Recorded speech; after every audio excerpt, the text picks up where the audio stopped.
এর কাছে যদি গাজর থেকে থাকে এইভাবে মিষ্টি বানিয়ে কাউকে খাওয়ালে জাস্ট ফিদা হয়ে যাবে, এতটাই মজার হয় এই গাজরের মিষ্টি দিয়ে। তো কীভাবে বানাচ্ছি পুরোটা দেখতে থাকো, আশা করি ভালো লাগবে। ভালো লাগলে অবশ্যই লাইক করে শেয়ার করে তোমাদের টাইম লাইনে রেখে দেবে, পরে কাজে আসতে পারে। তো চলো বানানো যাক, কীভাবে বানাচ্ছি দেখতে থাকো। মানে 3 থেকে 4টের মতো আমি গাজর নিয়ে নিচ্ছি। গাজরগুলো কিন্তু খুব ভালো করে ধুয়ে উপরে ছিলকাটা ছিল আমি পাতলা পাতলা করে কেটে নিয়েছি। কেটে আমি একটা মিক্সচার জারের মধ্যে দিয়ে দিলাম, দিয়ে ওখানে 1 বাটির মতো আমি দুধ দিয়ে দিয়েছি, লিকুইড দুধ। দুধটা দিয়ে খুব ভালো করে কিন্তু আমি এটা একদম মিহি করে পেস্ট করে নিয়েছি।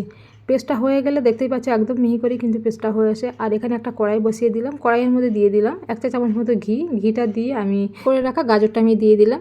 গাজরটা দিয়ে খুব ভালো করে কিন্তু 4 থেকে 5 মিনিট মতো আমি নাড়াচাড়া করে নেব। নাড়াচাড়া হয়ে গেলে এখানে আমি চিনি দিয়ে দিচ্ছি, প্রায় 150 গ্রামের মতো আমি চিনি দিয়ে দিচ্ছি।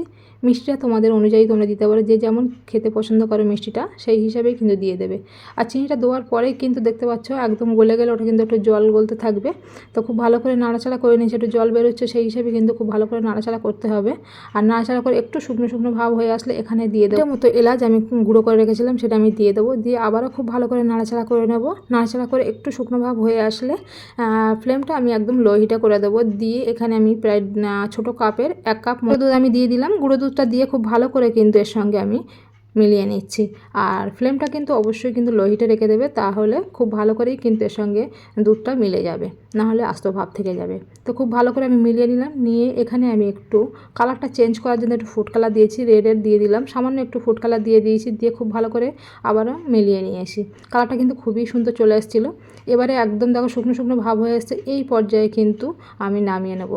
গাড়ি থেকে যখন ছেড়ে ছেড়ে আসছে তখনই কিন্তু আমি ফ্লেমটা বন্ধ করে দেবো। দিয়ে নামিয়ে একটা প্লেটের মধ্যে আমি রেখে দিলাম। আর প্লেটের মধ্যে দিয়ে খুব ভালো করে কিন্তু আমি ছড়িয়ে ছিটিয়ে দিলাম, কারণ তাড়াতাড়ি ঠান্ডা ভাব হয়ে যাবে।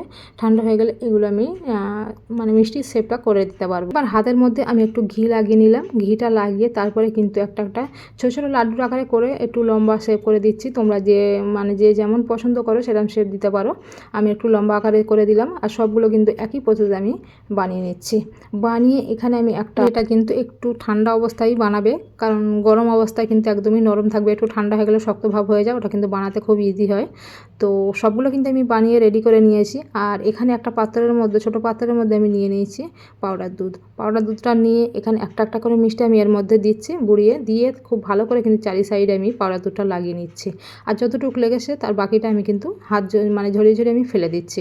তো এইভাবে পুরো সবগুলো কিন্তু আমি একই প্রসেসে বানিয়ে নেব। খেতে কিন্তু অনেক মজার হয়, তোমরা কিন্তু একবার হলেও ট্রাই করে দেখতে পারো বাড়িতে। হাতের কাছে গাজর থাকলে এইভাবে যদি বানিয়ে কাউকে খাওয়াতে পারে জাস্ট ফিদা হয়ে যাবে, এতটাই মজার হয়।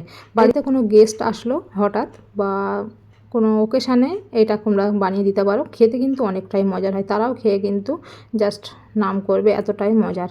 তো আমি একটা কেটে দেখাচ্ছি, এর ভিতরটা কত সুন্দর হয়েছে, দেখতে কিন্তু অনেকটাই সুন্দর, খেতেও কিন্তু অনেক মজার হয়। তোমরা কিন্তু একবার হলে এটা ট্রাই করে দেখতে পারো বাড়িতে। আর ভালো লাগলে অবশ্যই লাইক কমেন্ট শেয়ার করে আইডিকে ফলো করে দিয়ে দেবে। পরে আবার নতুন করে রেসিপি নিয়ে তোমাদের সামনে দেখো।